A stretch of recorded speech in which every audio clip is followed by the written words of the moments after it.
Are you looking for an internet talk radio station for your podcast? Look no further. At the helm of Passionate World Talk Radio are two women that want to provide a spot for you and your podcast to be heard. There are many other places for your podcast, but PWTR has the audience. You will not be disappointed. Our station has been on the internet for the past 16 years.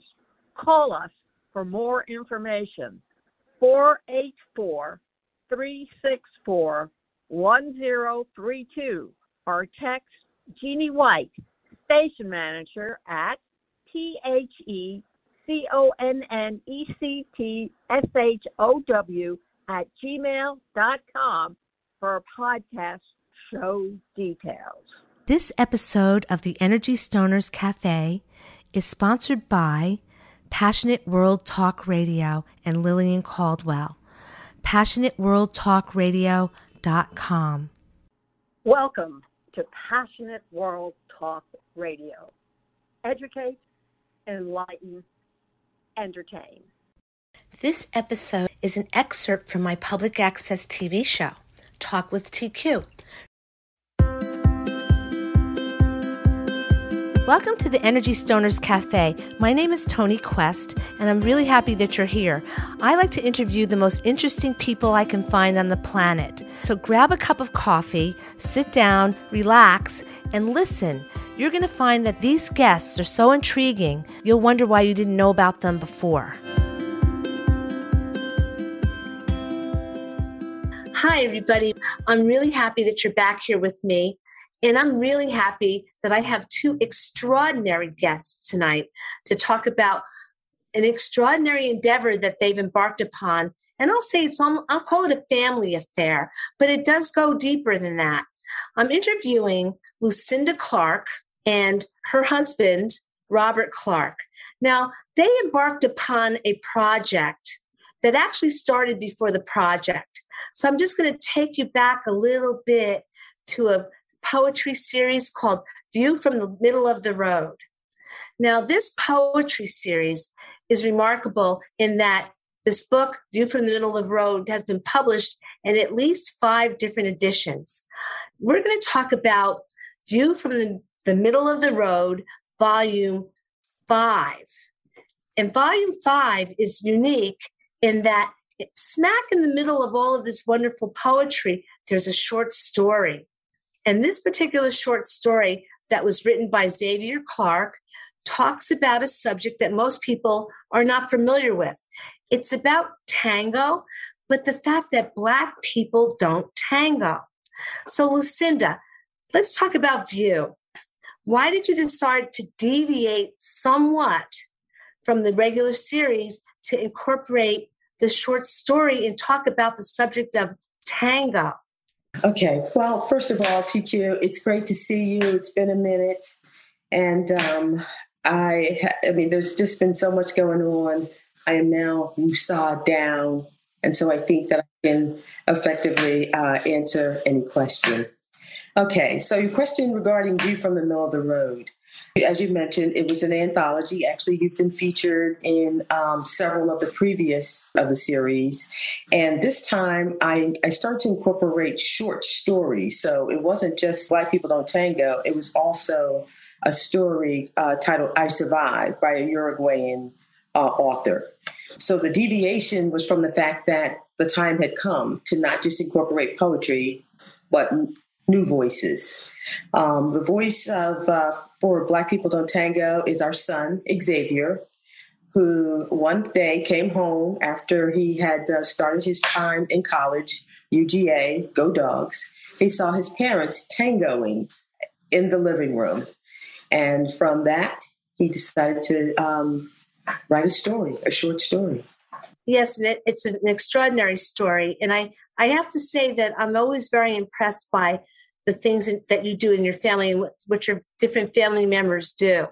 And I'm also very impressed with the fact that someone like Xavier, who's so young, could embrace a subject as this. It seems very serious.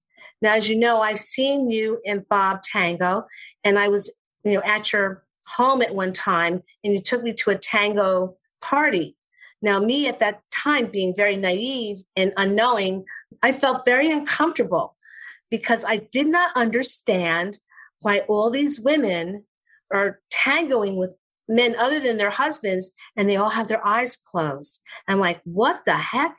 I didn't know what to think. I was embarrassed. I didn't know what to think until you started to teach me a little more about it. How did you get your husband involved in this? Because most men don't want to dance. In my experience, most men that I know they avoid dancing. So tell me how you got involved, Bob. What made you decide to dance with your wife? Was it that you saw her eyes closed dancing with someone else? Was that it? So I was one of those most men who don't tango, so I don't dance. And I typically said no, and I let gift certificates expire, and I let a lot of things go. But finally, because she was frustrated, I recognized that she was frustrated, and I said, okay, I'm going to go to this dance event. So now my turn. I get to tell my version. Well, then tell your truth. Rob's told his truth. You tell your truth now. Yes. And actually, there's only a slight deviation. Well, most of what he said was true. Specifically tango. It's not just dancing. I always wanted to tango. I had an opportunity to actually go to Argentina, where I went on it's sort of like a missionary type trip with some Rotarian friends of mine. And while we were there, because we're there to donate an incubator to a hospital, and they said, so what do you want to do? You're here in Argentina. And I said, I have always wanted to tango. So they took me to a tango class with an Argentinian tango instructor, and they got me a lesson. And they said, you know what? You should go. You are awesome. You should go back and you should take tango lessons, and you should do it. And I said, I will. And then that's what led to the golf course incident that led to us ending up at the dance studio. Romantic. Yeah. It is. It is. I feel it is. I want to ask you a question, and I'll ask this of both of you. I'll ask you first, Lucinda. You know, what I notice about tango and actually getting more involved in developing more of an understanding of it, I have to say that the music is not the same music that we heard in Bugs Bunny cartoons when he was tangoing with some other rabbit, okay? That typical music, that classic song that everybody has in their mind when they think of tango. What I notice is that you're tangoing to like some deep soul music. Yes, that is true. And that's the beauty of tango. It is not limited. And actually we can have DJ Dr. Bob to thank for that. You don't have to listen to just classical tango in order to enjoy it. There's the Nuevo tango? There is Argentinian Latin form of tango, which is more classical. When you're starting out, though, it is always good to start with the classics, because that way when you talked about the dance party, there are practicas and milongas. And in a practica, you can try new and different things, whereas a milonga, it's very formal. The music, the tandas, there's a lot of formality there. You can't try as many things as you can when you're practicing or going through instruction. And it's interesting for me because I still don't tango, because I think COVID happened like shortly after I saw you last, I'm pretty sure. But I find that what is particularly intriguing to me, and I'll ask Bob this question, is that in tango, and this might actually get other men to want to do this, I'm afraid, is that there's a submissiveness that the woman has to engage in this dance. I'm asking you. I'm not asking you this question, Lucinda. Yeah, I'll answer this. First, I want to go back to one thing, is that one of the reasons why I think a lot of men don't tango or dance is there's a little bit of a fear there. I know I had it, And I didn't realize until after I started taking lessons that I actually was experiencing panic attacks. So I got a little panicky by dancing. So I didn't want to go out like that. So I decided that I wasn't going to do that anymore. So that I really got kind of committed to overcoming that personally myself. So, and it was wonderful that I also could do that and also dance at the same time with something that Lucinda wanted to do. But to answer your question as far as tango and women submissive, no, that's not it at all. As a leader, you are there. It's a communication between two people, and you're opening the door, and the lady is choosing to follow or not to follow or not to take that suggestion or not. And there is a duality going on there. There's a physical connection and communication that's occurring while you're dancing because it's all improv. There's no real set pattern. So when you watch people dance Argentine tango, you'll see people doing lots of different things, and they're all improvisation. So the leader is interpreting the music that they're feeling at that moment in time. I could dance the exact same song and dance it 5, 10, 15 different ways because I'm dancing with 5, 10, 15 different people, and we're feeling a different thing from that exact same song. That's the wonderful thing about tango, that it is a communication that way. And the music is, you can dance it to blues music if you want to do Americanize. A lot of Argentine tango music is really blues from Argentina. If you understand the words, it's very similar kind of. Yeah, the music is hypnotic. What's your take on that, Lucinda? Well, actually, it's interesting that you have us both here to give because the male is usually the follower without going into gender specifics, but there's a follower and a leader. And so the submissiveness that you've mentioned with regards to the follower is actually, it is what Bob said. It's a communication. It is what the leader communicates. And so when you look at the different levels of dance, especially when you go into, he mentioned 15 women. What I've learned over time, when I go into different situations, there's probably 5 guys that I'm going to actually enjoy dancing with. And you learn over time as you make the different events. Everybody comes with a different style. I think that it's more the leader sends a signal. It's so subtle that if the follower is in tune, it flows. There's not the back and forth, and that's the beauty of tango. But for the leader, it's probably important, but for the follower, it is the communication between the leader. Yeah, absolutely. When you see followers close their eyes, what they're trying to do is knock out all the distractions so they can sense the communication of the leader as they are dancing. It's a lot easier as a follower to dance and feel what the leader is trying to communicate to you with your eyes closed. It is a lot easier. It's less distraction. You can really feel what it's trying to communicate. So it's beyond the tactile. It's almost like a spiritual thing, it sounds like. It truly is. I mean, when you read blogs of tango, when you have a great dance, that's why Lucinda said, look, I'll pick 5 guys or 5 leaders that I'll dance with, and I'm good for the week. You can find a great communication tango, and that enthusiasm or euphoria that you experience can last you a whole week, almost 2 weeks. They talk about that in a lot of the blogs that, you just have one great dance. We're talking 9 minutes and you're good for a long time. You're satisfied. It's an inner peace kind of thing. Really? So it fills you up that way. Yeah, I was going to say, well, I'm just going to add one more point because I think that this will help anyone who's interested in getting involved.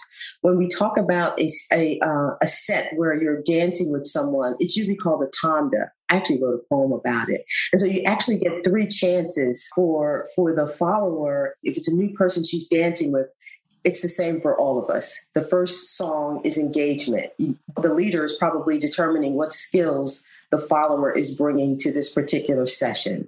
So he's, maybe trying some things. Maybe she misses a signal or the music. They've got to get the right music together. By the third song in the tanda, it's either success or you got to try it. You got to wait again next time. So you get 3 tries and you learn a lot about the communication style of the person that you're dancing with. In terms of how long it lasts, there are top level dancers that when you go, there's a whole process to it, but the level of dance is extremely important in terms of how long that good feeling, as you put it, lasts. There's a famous a quote, I think I on one of the videos about Tango. Someone said, well, if you knew you only had 3 minutes to live, what would you do? And they'd say, I would tango, because you can experience all the feelings you ever had in your life by that tango.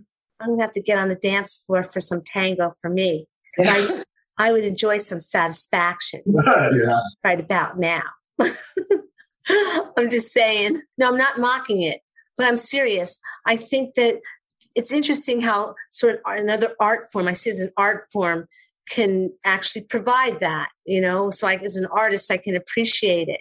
So thinking about the satisfaction, did you find that, because you mentioned in the beginning that there was some kind of threat that you were going to stop golfing, Lucinda, if you didn't go to the dance floor? Right. Yes. So it worked out. Did this improve your golf game as well because you were dancing together? No, I haven't returned to golf since. Oh, my goodness. No, you're kidding me. Right. Actually, in all honesty, it's a time thing. I mean, don't get me wrong. I love to be out there on a golf course. There's a beauty and a sense of serenity there that it's difficult to find. I think that it's better than being one with nature. You're hitting a little white ball. You're just there with your thoughts, even if you're with other people. But tango is a purely social. When you get to the milonga, everyone's beautifully dressed, and there's the cabeceo, which actually signals that I'm interested in dancing with you. There's a whole plethora of expression that takes place. It's not just the music. It's the wine, it's the location, that the venue that you're in. And if you travel with tango, you either love it or you don't. And so that's the similarity to golf. You either, you take it up and you just can't get enough of it. It sounds very important to have the correct partner for yourself. Is that true? That's why I said it sounds like tennis. When you play tennis, you try to someone that sort of matches or is a little bit above your skill set, maybe a little bit below, but not too much.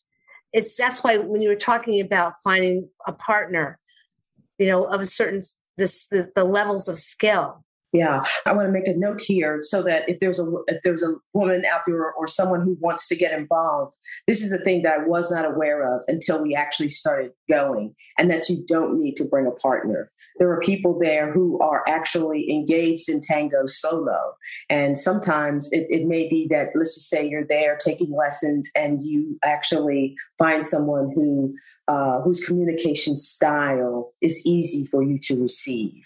I think that Cesar and Roxana, who are instructors from Argentina, said it best. Cesar, as the leader, he said that you when you engage in tango, you meet your follower at the skills that they bring to the dance.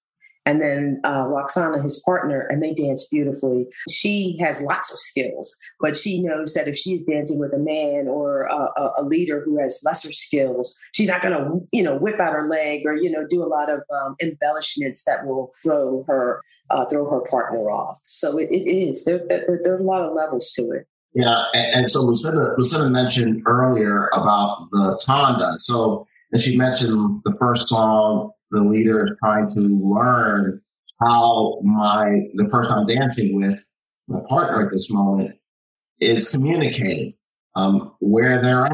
And so it's responsible for the leader then to understand that and then have a great dance. And it's, after a while, it's difficult in the beginning because you really think, and I was just as a victim as anyone else, that I have to do all these fancy moves to have a great dance. I have to whip people around and do leg wiggles and do all this stuff to have a great dance. And wow, that was exciting. You know, everyone stand up and applaud. No, that's not it at all. You can literally just you both have just a wonderful dance by just walking around the dance floor and just literally walking, but you're walking together in with the music and you're feeling each other's movements.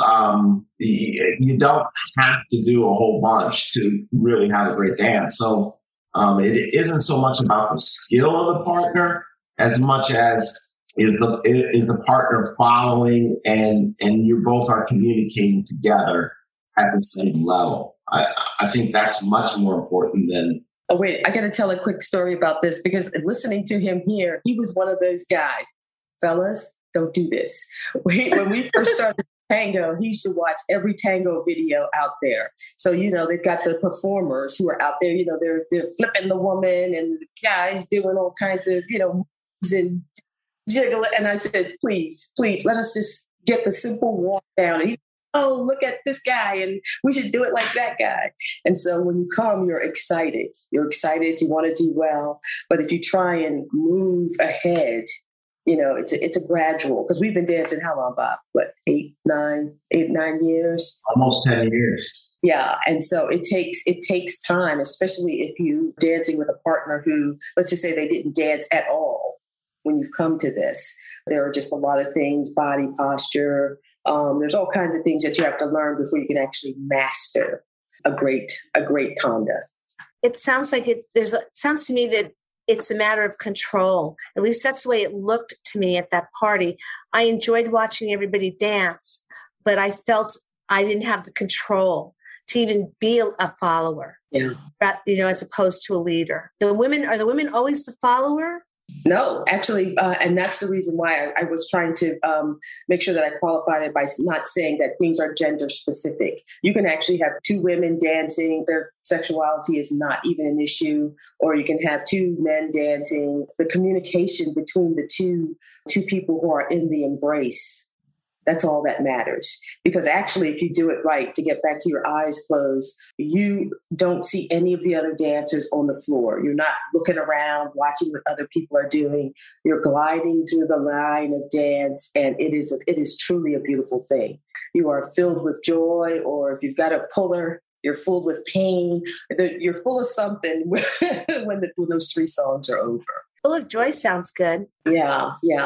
So it's a learning curve every time you go out there. So getting back to Xavier, okay? Now he wrote this short story, and I understand, and I know this to be a fact, he made it into a screenplay, and now there is a movie, Black People Don't Tango. Yes. And you were the executive producer, correct, Lucinda? And Bob, you're the star of the show. I'm just an actor. Yeah, you're right. We did the short story, and I, as the mother, I thought it was hilarious. I laughed and laughed and laughed. I said, "Oh, other people have to read it." When other people started to laugh, I said, "I think I might have something." And there was a film producer who started off as a screenwriter who shared some input with Xavier, and he went home and he wrote the screenplay in 26 days. Wow, nice. Yeah.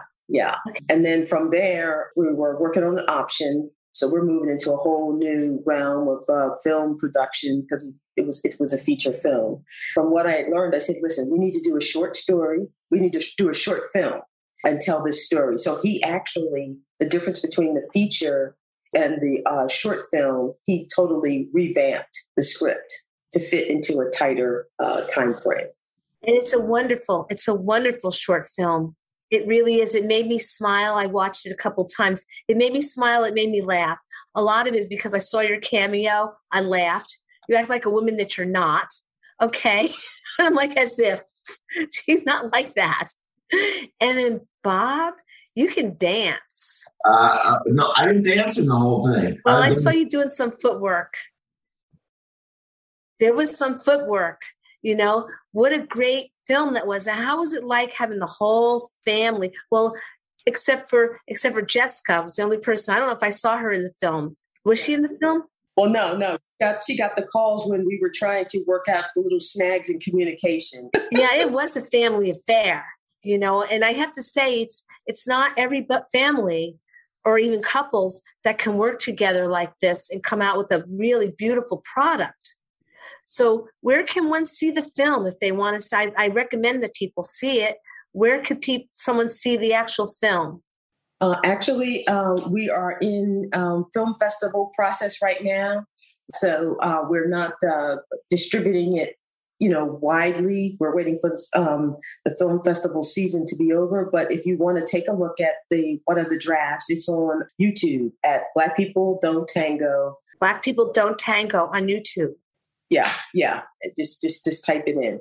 And so I was going to say, I just wanted to add, because you're right. When it's a family affair like that, you have the son directing not just his parents, because, as you know, his dad is a physician, so he's used to walking in the room and giving orders. There's one scene in the short where there's maybe 4 doctors in the room. So can you imagine 4 guys who are just used to walking in the room and being in charge? And you've got this young man coming in and he's got to round all these kiddies in a little row, say action, and get them all to do what he needs them to do. It's one of my proudest achievements, because I got to work with my husband. I got to work with my son. We all still, love each other at the end. It all worked out. And so, and actually Bob is, the thing that the short doesn't convey is that he went from being a non-dancer, I'm talking about no dancing at all, to being a DJ. He actually DJs. When you go to a dance, how the guys playing the music, spinning the records. He's one of those guys now, and working on all kinds of things here to bring tango to the forefront. Wow, Clarks. I don't know what to say. Really. I mean, you're just like one overachieving family. We have to talk about this more. And I really love the topic.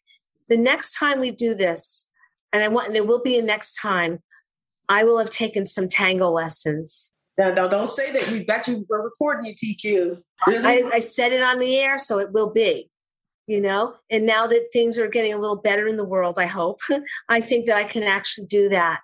And I like the idea that you talked about the communication between the dancer, the leader, and the follower. I like that whole concept. It's not like they're going to just, slay you and then drag you off by your hair, like we saw in the Bugs Bunny cartoons.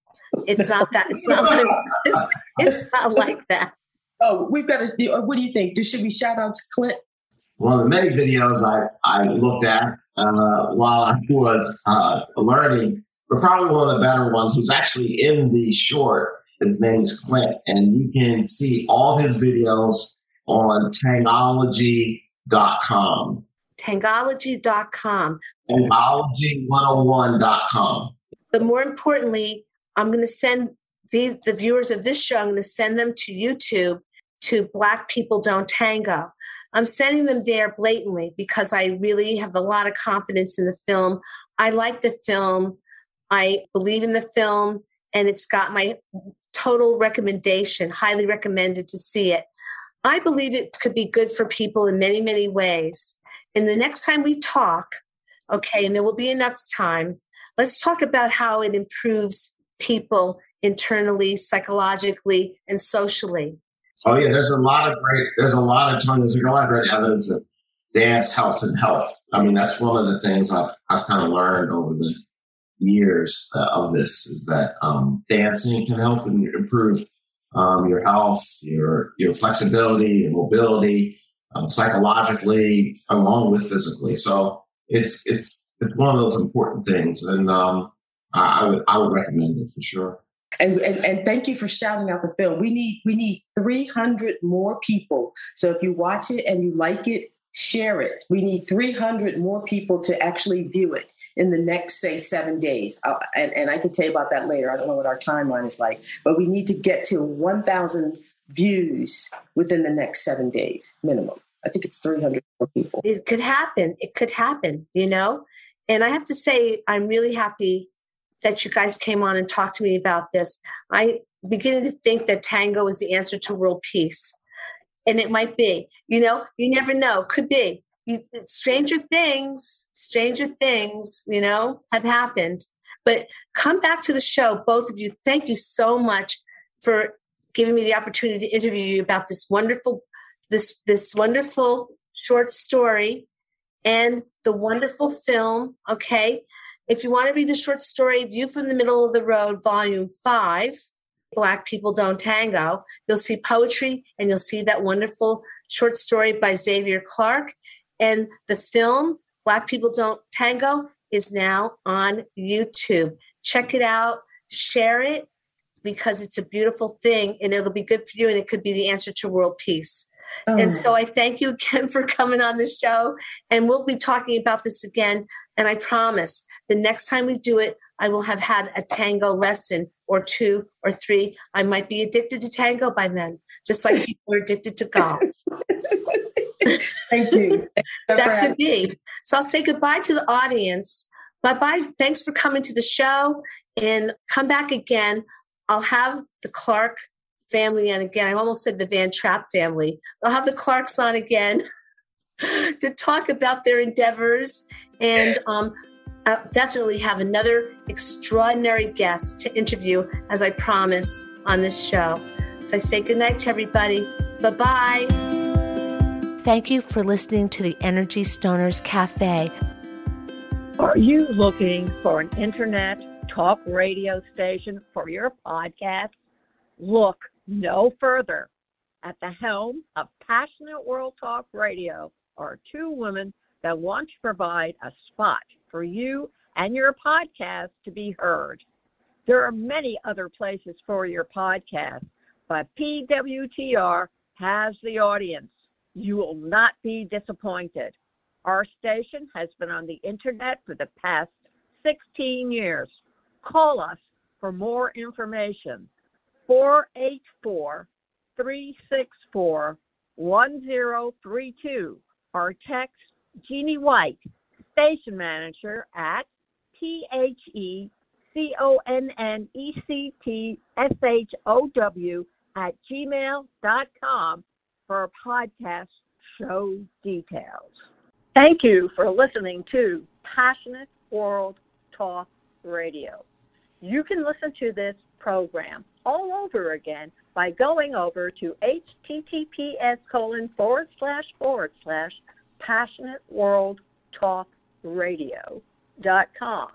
You can also hear it on Spotify, Spreaker, Amazon Alexa, AMFM247.com every Tuesday evening between 8 and 9 p.m.